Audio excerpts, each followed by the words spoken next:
Wait, what happened to Cocoon? It's not there. Well, you're looking at a different time.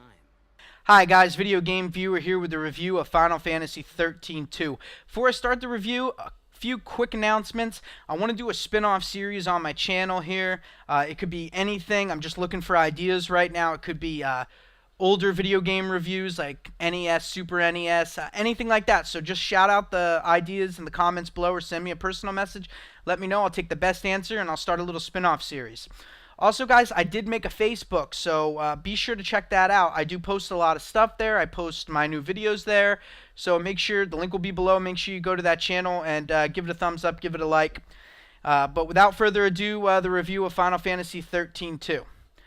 So, pretty much the storyline to Final Fantasy XIII-2 is Lightning has disappeared. She's in Valhalla. And it's up to her sister Sarah and a mysterious guy, Noel, to find her. And they do this by time traveling. They're basically trying to bring Lightning back from wherever she is. Not a real deep storyline, but nonetheless, it's still good. The story's filled with interesting characters, different locales. So, nonetheless, a good Final Fantasy game. I will say, though, if you didn't like Final Fantasy 13, you're not going to necessarily like Final Fantasy 13-2. And that's going to bring me into gameplay. The fighting hasn't really evolved much since 13. You're still going to be using paradigm shifts, that sort of stuff. Although the paradigm shifts and all that has been sped up to kind of quicken the flow of battle a little bit. Also, something that's new to this game is there aren't any other characters you can fight with. It is going to be Sarah and Noel through the whole game, but you can collect monsters that you defeat in battle, and they can join your party. I know another game that's pretty popular that does that, a little game by the name of Pokemon. So it kind of has that aspect. You can level up your monsters, you can train them, make them better in combat and stuff. I want to rewind real quick.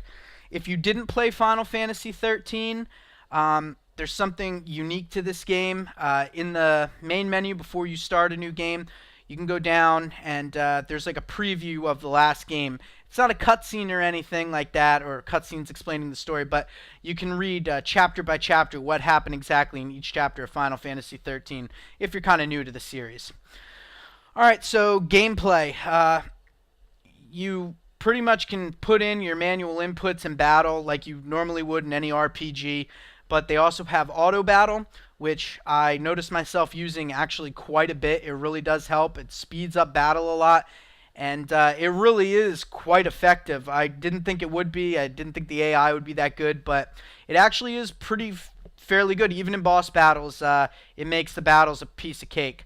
I'm not sure if this is a good thing or a bad thing, but you can choose to completely ignore it altogether or completely rely upon it. It's completely up to you, and it's just there to aid maybe some people who are new to RPGs.